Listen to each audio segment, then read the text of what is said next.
Welcome to this episode of Exploring the Humanities Voices from the Hong Kong Polytechnic University. Our podcasts and interviews allow us to showcase the exciting and innovative work being done by our colleagues in the humanities, intersecting with fields as varied as aviation, mental and physical health, virtual reality, religion, gender, AI, design, and neuroscience.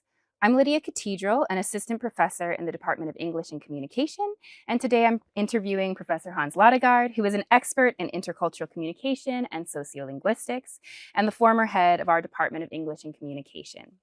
Hans was also one of the earliest scholars based in Hong Kong to do research on domestic workers, and he has consistently advocated for using research for the purpose of social advocacy. These are issues that are very important to me and to my research, so it's great to be talking with you today, Hans. So maybe to start off, I know that one of your big areas of research is intercultural communication, and you're also the co-editor of the Journal of Language and Intercultural Communication. So can you just tell us at a very basic level, what is intercultural communication and how do you study it? Yeah, thanks very much, Lydia. Well, it's a big field, and it involves people from several diverse disciplines, which makes it difficult to just pin down exactly what intercultural communication research is, because it's done by people in communication, psychology, anthropology, linguistics, business, marketing. So the research field is very diverse. So what I focus on in particular, what I have focused on in my research and the research I've done with my postgraduate students over the years, that's been both in the business context and in the context of international education. So student exchange, for example, how does it change students to go on exchange for 1 or 2 semesters in another country? And then, as you mentioned, migration in the context of migrant domestic workers. So I suppose we said, what do we study? We study what happens when people with diverse cultural, linguistic, social, religious backgrounds, when they come together to communicate with each other. That may cause miscommunication and misunderstanding because we have different values, different norms, different ways to see the world. Then that might lead people to rely on stereotypes to guide their behavior, which again is problematic. And I think what happens in the world today, where we have so much polarization in many, if not most societies in the world, we can see how difficult it is. It's not just a theoretical concept that intercultural communication is difficult. It is difficult because we see so much miscommunication, misunderstanding, and people sort of sitting in diverse camps, yelling and screaming at each other.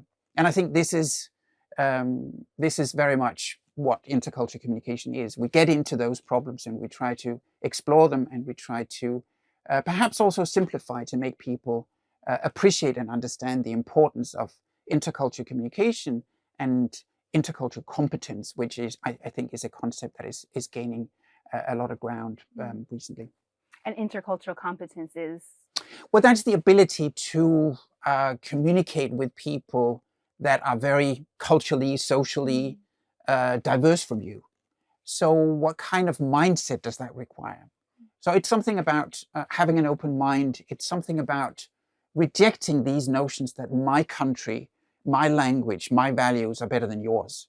And to acknowledge, no, we don't talk about countries being better than others or superior to others, but we talk about languages, cultures, religions, being on a par and being equally valid and being respected. So I think ultimately intercultural competence is, teaching students how to appreciate diversity, for example. I think that's an important goal for me when I teach intercultural communication, that students come to appreciate diversity, not as a problem, but as something that adds value to our society and to our lives together. You mentioned a few different contexts for intercultural communication. So you can have intercultural communication in the workplace, like even in our department, you have people from Europe, from the US, from Hong Kong, interacting with each other. But not only in workplaces, also you said for students, if they go Mm. on exchange, this can be they're meeting people from another culture, from another country. And also with migrant domestic workers, Mm. they migrate, say, from Southeast Asia to Hong Kong Mhm. and meet Hong Kong people. So in all of these different situations, do you see similarities in the kinds of miscommunications or the kinds of competencies that people need? But also, do you see some Mm. differences in terms of those miscommunications and the Mm. competencies that Mm. people need? There are definitely similarities, and I think the similarities are perhaps what I mentioned before, Mm. that if you don't know anything about a person who is culturally, linguistically different from you, you would often rely on stereotypes, the Mm. stereotypes you have of the group to which this person belongs. So I think that's what many of these interactions have in common. That, for example, we have had lots of interviews with, or focus group interviews with international students from Europe, from America, from Australia, who spent 1 or 2 semesters in Hong Kong on exchange. And we talked to them about, what was it like for you to meet, Chinese students, for example. And very often, very sadly, they don't really interact very much. They don't communicate very much with each other because it's complicated. It's difficult. It's much easier to talk to people from Europe or America. Mm. And the Hong Kong students and the mainland Chinese students would say the same. So we have a scenario of, internationalization on university campuses in Hong Kong, where these groups stick to each other. They Mm. don't really interact very much. So I think one of the aims that we've had with our research is to get them to talk to each other, to learn from each other, to appreciate Mm. the differences that they represent. So I think that's the common ground that we see, the misunderstanding, the miscommunication, relying on stereotypes to Mm. assess other people. The differences, I think, yes, some people have more power than others. Some languages, some cultural traditions are more valued than others. Mm. Some carry more legitimacy. I think a statement from an American student that was in a focus group sharing session that I did with one of my postgraduate students a few years ago says it all. I mean, she said, "This is the first time in my life that I've had to accommodate to anyone. Throughout my entire life, everybody else has accommodated to me. This has been a very humbling experience for me, Mm. having to accommodate to others." And I was thinking, whoa, she was like 23, and this is the first time in her life that she's had to accommodate to people from other cultures. So that was an important learning experience for her. And I think that shows something about the differences. Mm. Um, and going back to the work that I've done with migrant domestic workers, that is a group that does not have that voice and visibility in society. So they are struggling with the same cultural issues that most other people are struggling with when they come to Hong Kong, either as student or as business people, but they don't have the voice and the visibility that, for example, an American exchange student would have. Mm. Mm. Mm. It's interesting to hear that reflection of that student. It's good in the sense to hear that she at least had the self-awareness Yeah. to kind of recognize that it's a humbling Mm. experience. And it makes me think, kind of hearing your explanation of intercultural communication, that humility is somehow Mm. key to intercultural communication. It You is. mentioned not seeing one culture, Mm. one country is better than the others, Yeah. not relying on stereotypes, being willing to get involved with the messiness of communicating Yeah. with others. Yeah. I don't know, is there anything else you would sort of mention for people who say, oh, yeah, I would like to be more interculturally competent? Anything else that you would highlight as, yeah, these are the kinds of things to pay attention to in yourself? Yeah, I think have an open mind. I mean, this is a very perhaps vague and fussy thing to say to people, but I do think it is very important. This eagerness to learn, Mm. this, whoa, this is a person who has a different religion from me. This is a person who speaks a different language. This is a person who has completely different cultural values. What can I learn from him, her, rather than judging that person and Mm. criticizing that person? And I think that's what the research has shown more than anything, that we're often, when we meet cultural others, our gut reaction, that is to criticize. I think a lot of the research that has come out of Europe, for example, in the past 15, 20 years shows very clearly, for example, with immigrants from Muslim countries, that people don't even try to get to know them. It's all about judging them, criticizing them. And very often then if you ask these people, so how many Muslims do you know? Nobody. So they rely on media stereotypes. They have this idea that, they do crime, they don't want to work, they don't want to integrate, but they don't actually get to know anyone. They don't make them their friends. So you have these parallel lives. You have people not even trying to integrate, and therefore also not learning from each other. And that's where all the stereotypes, and that's where all the prejudice, the racism, that's where that comes from. So I think if you want to learn about cultural others, take them for a cup of coffee, sit down, listen, and be willing to learn and be willing to change your own stereotypes and behavior patterns. This is great. I feel that this is very nice to hear your explanation of intercultural communication, a field that's a little different from mine, but I can definitely see the overlaps and the importance of this. So to change a little bit to a research area that we share in common, which is migrant domestic workers, maybe before we get into the details of your research, can you share with our listeners who might not be familiar, like, who are migrant domestic workers? Where are they coming from? Why are they in Hong Kong? What's their situation? Yeah. So there are approximately 355,000, at the moment it changes a bit, but around 355,000 migrant domestic workers in Hong Kong, overwhelmingly from the Philippines and Indonesia. They come here to support their families. There's massive unemployment in both the Philippines and Indonesia. There is simply not work for the number of people. And also the salaries are extremely low, which means that even both parents working might not be able to support a family. So they come here to support their families, predominantly their children's education, or younger people, that's predominantly from Indonesia, coming to support their parents. For example, if they have a health issue and they have parents who need to go to hospital to have surgery or whatever, they need somebody to make money to make that possible.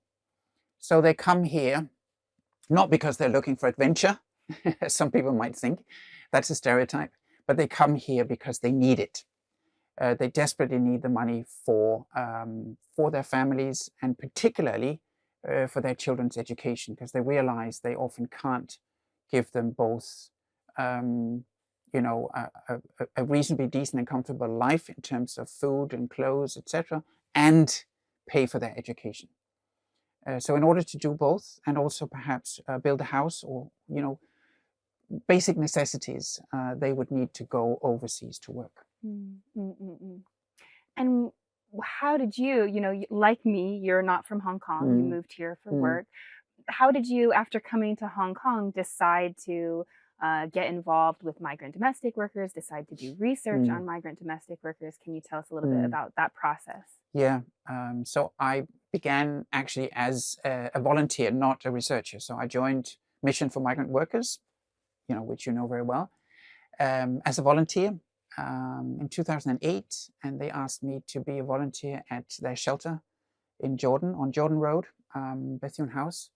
So I was there for 4 years doing voluntary work. And one of the things they asked me to do was to do sharing sessions with newcomers to get the details of newcomers' stories. So what happened to you? Why are you here at Bethune House? Was it a case of underpayment? Was it a case of labor law violations like, no food allowance or no suitable accommodation? Or worse, was it, a criminal case with physical assault or sexual assault? So I was asked to get the details of the women's stories as they came to the shelter. So I was there every Monday night, or almost every Monday night, for 4 years. So we had these little, very intimate sharing sessions, usually with 3, 4 newcomers who had come to the shelter either on Sunday or Monday. So we would meet and they would tell me and each other their story. So why did they come to Hong Kong? What happened with their employer? Were they assaulted? Were they abused? Did they run away, which was often the case Mm. if they had an abusive employer? So we recorded these stories, and because they were being recorded already, and because I was a researcher as well as, a volunteer and also trying to be a social activist, I thought, well, maybe we can combine this. So after a while, I got the women's permission to use their stories for research and publicity purposes.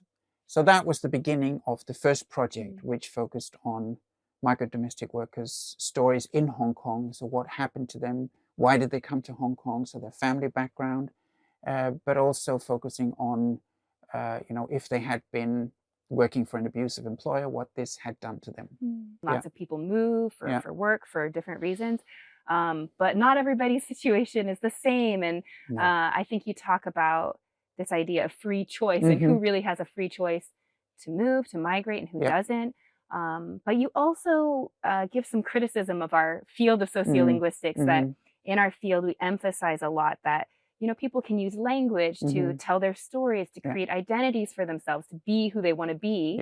And you've talked about how that might be a limited perspective when it comes to people like migrant workers who are marginalized and oppressed in certain ways. So I'll let you explain more about that. No, you're right.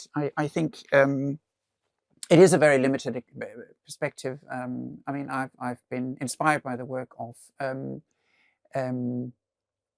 Beverly Skeggs, who talks about possessive individualism and how this is something that permeates Western research, and something we've seen a lot, I think, in social linguistics, that language is performative.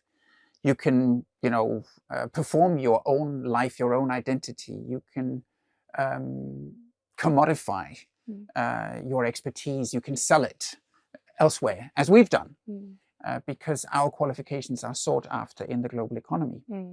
So we can go elsewhere. We have these mobile identities, and we can make the most of them. We have voice and we have visibility because of our job, because of our expertise. That does not apply to migrant domestic workers and refugees and asylum seekers, or trafficked sex workers, lots of other groups of people who really have been very invisible, I think, overall in the research that we've been doing. So if we only look at privileged people, like business people, like students who travel for, exchange, or people like you and me, professionals who can go elsewhere and sell our labor because it's sought after, we get a very limited picture of what globalization is. It becomes an opportunity. It becomes something that helps people to excel. But for others, it's not a choice. And I have argued for migrant domestic workers, they don't have choice. They go because they have to. That's been disputed by a lot of people, but I would still insist that I think if they had real choice, they wouldn't be here. They would be at home with their families, where they would feel safe, where they would be able to see their children grow up. Many of them rely on phone conversations or WhatsApp calls to know about their children's success at school, to know about what happened at the birthday party or whatever. So the little things that you and I don't have to miss because we've been there with our kids. So I have learned a lot from the migrant women that I have talked to over the years. And maybe I should just mention that by now I have more than 500 narratives collected since 2008. So I have a lot of stories by migrant women. And when I first started the research in 2008, one of the first sharing sessions I had with a group of Filipino migrant domestic workers, I asked a very stupid question. So I asked, did you choose to come here, or did somebody ask you to go? And I still remember very vividly, I think I can actually cite it very accurately, what one of the women said. She was a single mother, had 4 children, and she said, "Sir, we don't choose. When your children cry at night and you can't feed them, you don't ask, you go." So I think that taught me an important lesson about why these women are here. They're not here by choice. They're here by necessity. If there was any way they could make a decent living in the Philippines or in Indonesia and stay with their families, they wouldn't be here. So I think that also puts an obligation on us to say, okay, they are sacrificing a lot to be here. and they're absolutely essential for Hong Kong's development. I mean, this society would collapse if we didn't have migrant domestic workers to look after the elderly, to look after children, to do domestic work, because in most middle-class families, both parents work outside the home. Same for my family. Both my wife and I worked outside the home when our kids were small. There's no way we could have done what we did if we didn't have Florence, our amazing migrant domestic worker from the Philippines, who was with us for 9 years. So I think we need to also appreciate and be grateful for the contribution that migrant domestic workers are making to Hong Kong. But I don't see a lot of that. I see a lot and I hear a lot of criticism, a lot of judgmental comments about migrant domestic workers, critical, even racist. So I think we need to consider what is these women's background and how much they have sacrificed in order to be here, and also how much pride they take in providing this service for Hong Kong. So you have a new project that will be focusing on employment agencies that recruit and then place domestic workers with their employers in Hong Kong. Why did you want to do this project, and what will be involved in this new project? Yeah, it's the training centers in Indonesia and the collaboration between the training centers and the employment agencies in Hong Kong. So I think one project that I've done has always been leading to the next.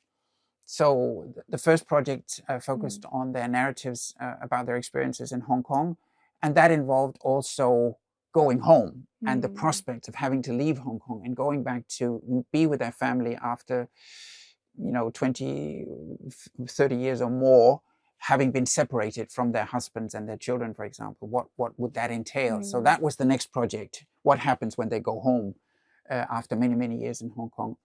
That led to the next project, which focused on trauma, because so many of them were traumatized by the time they went back, because they hadn't been able to get any help to get over traumatic experiences, typically with abusive employers. So the reason that I'm now focusing on, or the next project we're going to focus on, the training centers and the employment agencies, is that in so many of the trauma narratives that we recorded in Indonesia in 2022-23, so many of these narratives mentioned how the women got trapped at the training centers, felt that it wasn't really training they received, but they were being brainwashed, is the word they used, into obedience. They were not being told about their rights, because in fact, migrant worker laws in Hong Kong are quite good, much better than in most other receiving destinations, right? There's a minimum wage, statutory holidays, you need to have proper accommodation, food allowance, so all sorts of things in the contract. The contract is not always being enforced. That's the problem, but the contract is actually quite good. So why is it that the employment agencies and the recruitment centers in Indonesia don't mention that? Why is it they don't talk about their rights, but they only tell them, don't answer back, be obedient, do what your employer says? And I think that's one of the reasons they stay in these abusive relationships. They're not being told, they're not being advised, if your employer is abusive, leave, get out. So, because that's what the trauma narratives show very clearly, that they stay in abusive employers for months, sometimes years, because they feel compelled to finish the contract. They're so scared of leaving. And that's because they've been told again and again at the training center by the employment agencies, you need to finish the contract because they have loans. They need to repay their debt. If they leave, the employment agencies are worried they're not going to get their money. So they're telling them, stay, stay, stay. So we want to explore that. We want to get empirical evidence to show what is actually happening at the training centers, and how are Indonesian and Filipino migrant domestic workers being advertised by employment agencies in Hong Kong. What are the qualifications that these agencies sell when they say, okay, this is if you hire a domestic worker from us, this is what you get. So for example, we know that many employers are dissatisfied because they're being told that they get somebody who speaks Cantonese. And then they realized no, because, she had, a 3-week crash course in Cantonese in Indonesia before she left. And obviously that does not mean that you speak Cantonese. You and I know that. Yeah. So they come here and the employer gets frustrated for good reason, because they were being told that this domestic worker speaks fluent Cantonese. That leads to miscommunication, but also it leads to immense frustration for both the employer and the domestic worker. So we want to look into these issues more clearly to see what is actually going on and how they're being advised before they go to Hong Kong, how they're being advised when they come to Hong Kong by the employment agency, in case there are problems and disputes and miscommunication with the employer. Can you tell us a little bit more about the process of doing this research and your research more broadly? How do you figure these things out? What kind of data are you looking at? Are you interviewing people? Are you distributing surveys? Are you getting somebody to go into the training centers? That might be difficult, but yeah. I mean, for the last project, we are working very closely, and I've worked very closely with NGOs throughout this, and there's no way I could have done what I've done if I hadn't worked with Mission for Migrant Workers and Pathfinders, who have been identifying people who were suitable for the research that I wanted to do. That's been particularly important, I think, for the trauma narratives project, because, it's a very sensitive topic to talk about. So I've had to work very closely with the NGOs, with social workers, Indonesian social workers who know what they're doing and who are used to dealing with women who are traumatized.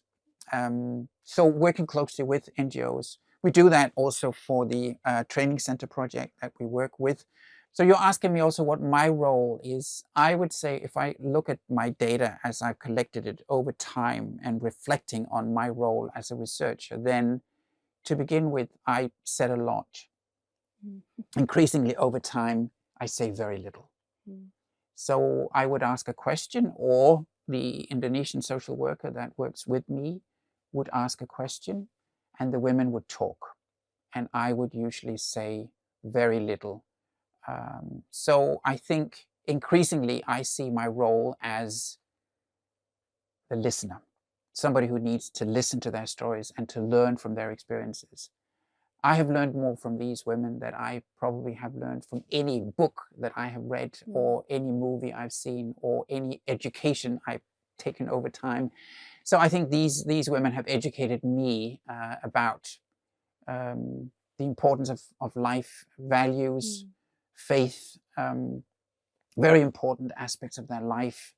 And I have just learned so much from these women. So I think listening more than anything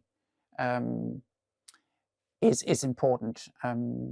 Jonathan Shea, who has done very important work with Vietnam War veterans, says something along the lines of, this is not an exact quotation, but something along the lines of, before analyzing, before categorizing people into different groups, depending on their diagnosis, what kind of diagnosis, he's a psychiatrist, so what kind of diagnosis we do. Before we do any of these things, we need to listen. And then he says, these stories, and that's the trauma narratives from these war veterans, these stories are sacred stuff. And I think that's a very good way to put it, that these life stories, these trauma narratives are really sacred in a way. We need to treat them very, very respectfully, but we also need to let them inform our lives. So I think more than anything, yes, my role is to listen and to analyze, obviously, and to also publish the research. But I think more than anything, it's been to let my work be informed by the stories these women are telling me. I want to come back later to this point about, how it's changed you. I think this is really important and really interesting. But maybe before talking about that, I also want to talk a little bit about the analysis and some of the topics that you are researching are return migration, trauma from situations of abuse or just exploitative working conditions. And these are topics that, might if somebody imagines who would study these topics, they might think, oh, like, well, a Mhm. psychologist or Mm. an anthropologist Mm. or a sociologist would Mm. be well suited, and Mm. maybe we should use big surveys. Mm. Mm. And so, but then you, me, and some Mm. others, we're starting this research with a real focus on language. That's Mhm. what our training is based on, Yeah. analysis of language. That's the Yeah. methodology we use. You're using Mhm. narratives. Mhm. And I wonder if you can just talk a little bit more about what is the use, what is the value of looking at these social Yeah. issues Mhm. through the lens of language. Mhm. What Yeah. does it help you to see that you might otherwise Mm. miss? Yeah. Good question. Yeah, I've been arguing that there is a role for applied linguists, sort of broadly, social linguists, applied linguists, intercultural communication scholars in migration research, because it has been done, as you mentioned, predominantly by people in anthropology, sociology, human geography. And for the trauma work, it's been done by health professionals. And I think what all these groups have in common is that they usually don't pay much attention to language. But we probably agree that, this is where it happens. That is by focusing at language. So I think this comes out very clearly in the trauma narratives that I'm still working on at the moment, because looking very closely at how migrant women talk about trauma, you also get new insights to the psychology of trauma, to the emotional aspects of trauma, and to the long-term impact of trauma. Mm. So the article that I'm writing at the moment, that I'm working on at the moment, focuses on the long-term impact of verbal abuse. So in fact, one of the things I'm going to claim, and that is based on 131 trauma narratives that we recorded in Indonesia 2 years ago. So one of the things that we're going to claim in this paper is that verbal assault is more detrimental than physical assault. Because if a migrant woman gets physically assaulted, I think sexual assault is a different category. Sexual assault has really, really long-term adverse impact on the women. There's no doubt about that. But if we compare physical assault and physical assault and verbal assault, if a migrant woman is physically assaulted, the employer hits her, she will know immediately this is wrong, and she will leave. But if she gets verbally assaulted every day, more and more every day, she won't know this is dangerous for me. So she stays, because again, she's been told, finish the contract. So she stays. So many of the women we interviewed in Indonesia, they have stayed in these abusive relationships for months, sometimes even years. And it has had detrimental impact on their self-confidence, their sense of self. Many of these stories that we recorded, what they're telling me or us in the sharing sessions, this is something that happened 10 or 15 years ago, but it still has tremendous emotional impact on them. And I think this is what we see in language. How so? How do you see For it? example, one woman whose story I've just analyzed, she says, we become what she says.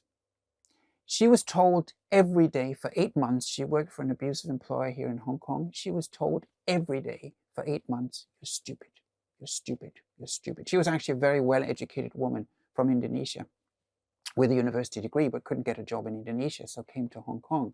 She was told by her employer every day, you're stupid. No matter what I tell you, you don't know how to do it. You can't do anything properly. You're stupid, you're stupid, you're stupid. She says, I came to believe it. I became stupid because she told me. So this idea that language is performative, language is not just something we say, language has this profound impact on our sense of self. And if you tell a person every day for 8 months, you are stupid, she will eventually believe that she is stupid. So she said, I couldn't leave because I was stupid. I couldn't figure out anything because that's what she told me every day. You don't know how to do anything. You can't figure out anything. So she said, even how to leave, how to get away from her, I couldn't figure that out. So she said, I was in her power because her language had imprisoned me. That's how she put it. Her language had imprisoned me. She said, I was in prison, I was her slave, I couldn't leave, I was powerless. This is what language does to you. And I think this is what comes out in my research, this is what comes out in your research, because we focus on language and we focus on the impact that language has on migrant domestic workers' lives.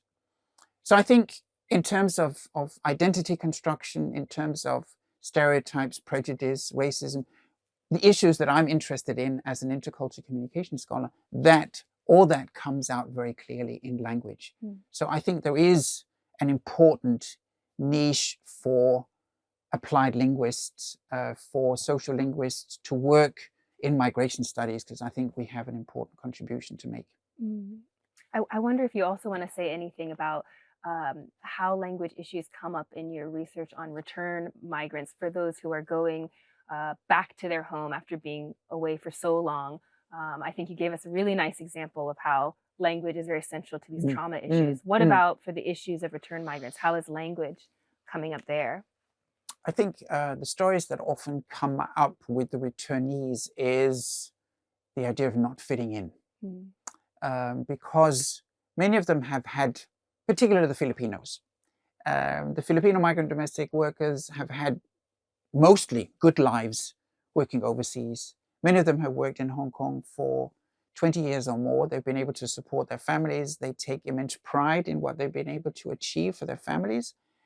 But they've also had good lives in the sense that they have lived in maybe comfortable flats.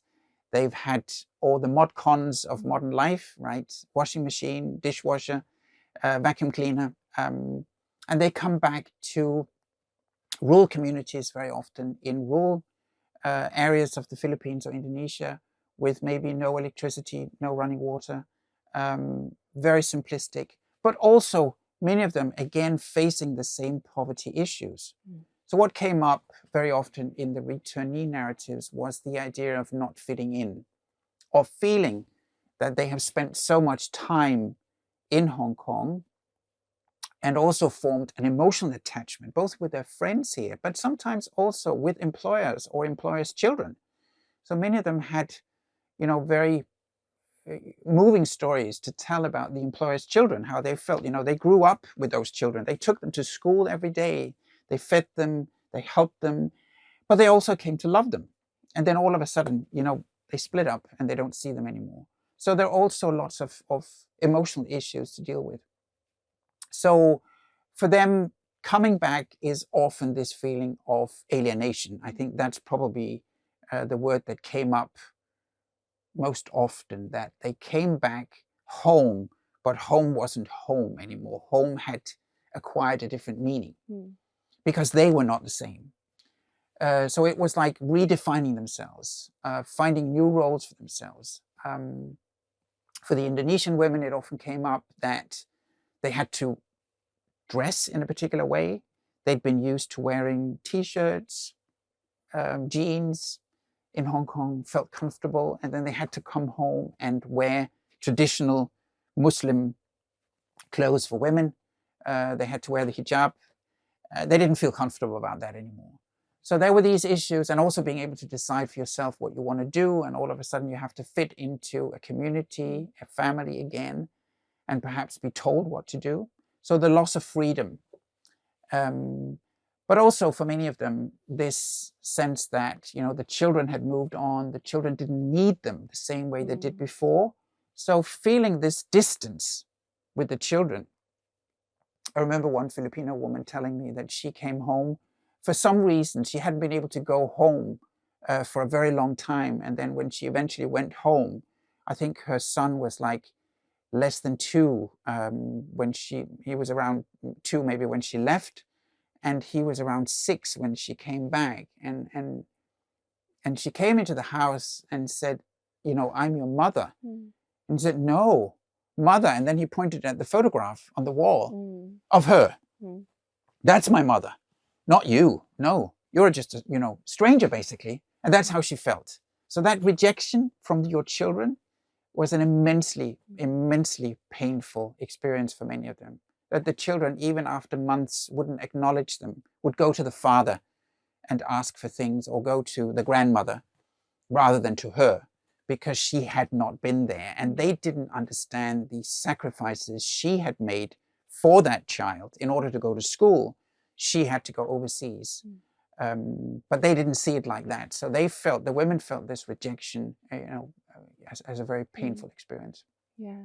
I kind of hear you saying that by focusing on these narratives, you're saying that part of what is important in our research is understanding migrant workers' own accounts of their Yes, situation, not just for exactly. us to come and say, well, this is what we see going on, No, but exactly. how do you experience it? What is it like for you to go home? Yes, Yeah, and then taking exactly. that seriously by paying attention Yes, to their language and to their narratives. yes, exactly. Yes, giving the word back to the women, as it were.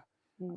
I think when I read, and it's not that I don't think that the accounts that we've been given by anthropologists or sociologists or human geographers, it's not that I'm saying they're not important. Sure, yeah. But there is no explicit focus on the women's own stories about their lives. And I think this is maybe what we as applied linguists and communication scholars would add to the field, that we think we need to give the word back to the women. We need to let them have, to tell their story about their lives, and to also, I use very, very open questions, rather than telling them exactly where I want them to go. I'm sort of saying, well, what's your story? Mm. What happened when you worked in Hong Kong? What happened with your in your employer's house? So, allow the women to tell us the story that they think is important, not what we think is important. Yeah.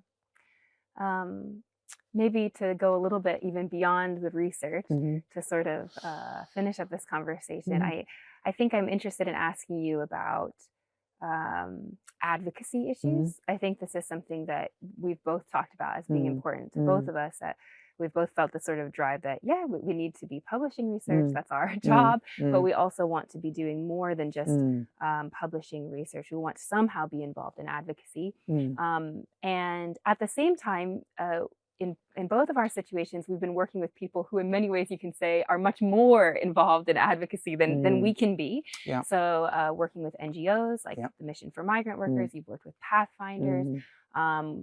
For me, also working with the grassroots organizations led by the migrants, the Indonesian Migrant Workers Union, United Filipinos in Hong Kong. And so we're kind of in this interesting position where we're like researchers, and we're trying to talk with researchers about the importance of giving back to the community, of advocating for the community.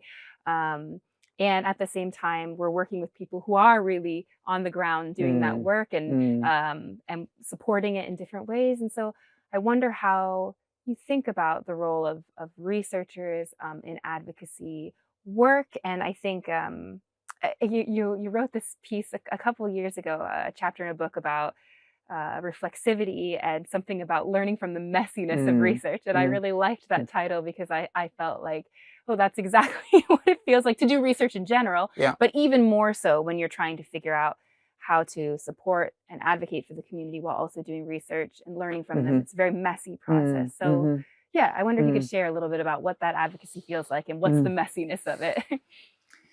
Yeah, I think as researchers, we've been taught to, that our studies need to be perfect, that our methodology needs to be perfect. This is also what we're teaching our students, right? So they need to have research questions, and they need to be very clear, and they need to have a methodology that will allow them to do what they want to do. But we don't often allow for that messiness, which will often be happening when we're in the situation with, for example, migrant women who are traumatized or vulnerable in different ways, that we may not get the answers that we want. So that's why I'm saying, I think increasingly I see my role as somebody who's listening and who's learning from their stories rather than dictating my research agenda to them. But when I was referring to the messiness of research, it was also that critical reflexivity on our role. Do we ask the right questions? Do we say the right things as researchers? Because we're in a situation where we're dealing with real life trauma, for example, in my case. So I've been reflecting critically because I'm writing a chapter for a handbook on language and migration studies. And I've been reflecting on my role in the trauma narrative sharing sessions, for example, where, you know, a woman is telling her story and she breaks down and she cries. And I always say the same thing. I say, it's okay. What do I mean by that? It's not okay, right? Probably what I'm saying is it's okay that you're crying. It's okay that you have an emotional reaction. But strictly speaking, it's not okay because what she has experienced is not okay. So do we give them, in that research process, do we give them the support they need to know that what happened to them was not okay? And how do we help them? You know, beyond the research interview, we can't just open Pandora's box and then leave them. So we need to make sure that there's somebody else to take care of them. And we need to make sure, which we have, you know, done with the Trauma Narratives Project, if whenever possible. So in Hong Kong, we would say, you can come back and talk to me, talk to the Pathfinders team anytime you need to. I think that critical reflectivity on our role as researchers is important in order to improve what we do, but in order also to see what do we do beyond the research interview. This is not just about me getting good data for a new article. This is also about me doing work which, you know, you allow the women to tell their story, but you also open up for potentially very problematic issues. So how do you allow for that to come out in the open, but also give them an opportunity to talk about this again if they need to? So then moving on to the advocacy work, I think what the research has shown me more than anything is we can't just stop with the research. We're working with women who really don't have voice and visibility in the community. So how do we support them? How do we use the research, the stories they've told us, how do we use that to empower them? So I think this is where the advocacy work comes in as important. So I want to mention in particular the work that our colleague Jeffrey Octavianus is doing with you, with Margot Turnbull, Sunday afternoon, inviting migrant domestic workers to PolyU. They have language classes. At the moment, I think more than 90 Indonesian migrant workers come to PolyU every Sunday to learn English, to help them, to empower them, to help them, you know, get a voice in the community.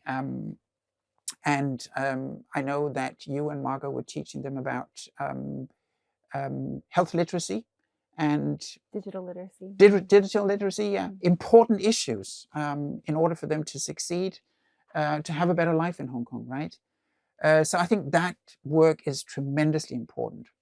I'm planning at the moment a workshop with Pathfinders in early June. Speaking up is what this is about. And how do we help migrant women to not just tell their story in a closed forum, but also if they end up in an abusive relationship with their employer, to speak up, to not put up with abuse and exploitation. So we have these workshops that we're doing. So I think around 35 women have signed up for a workshop in early June. I'm just the facilitator. I mean, they're telling each other, they're empowering each other. I'm not empowering them, but they are empowering each other. And the idea with these workshops is, how do we help migrant women empower themselves to speak up and not put up with abuse, not put up with labor law violations? How do we teach them to gently but firmly put down your foot and say no if they're not being treated well, or if they experience that there are migrant worker laws violations in the family, they don't get the minimum wage, they don't get suitable accommodation, they don't get enough food, whatever, to help them, to support them in raising their voice and bring it up with the employer and insist that they need to get what the law entitles them to get. So I think this is what our research might also help us to do. I don't think this is for everybody. I'm not saying everybody should do this, but I think for us, because our research really lends itself to advocacy work. So I think for us to take that next step to say, how can we support the work, the tremendously important work that the NGOs are doing, by also letting our research impact that advocacy work. I think this is a contribution that we can also make. Thank you for sharing, Hans. I think it's really nice. We started by talking about intercultural communication, what it is. You shared that intercultural competence is a lot about being willing to learn from others. And I feel it's so nice to see how you've really exemplified that in your own work and in your own process. So thank you so much for sharing with us about these things. Thank you. Thank you so much, Lydia. Thank you. All right. Thanks.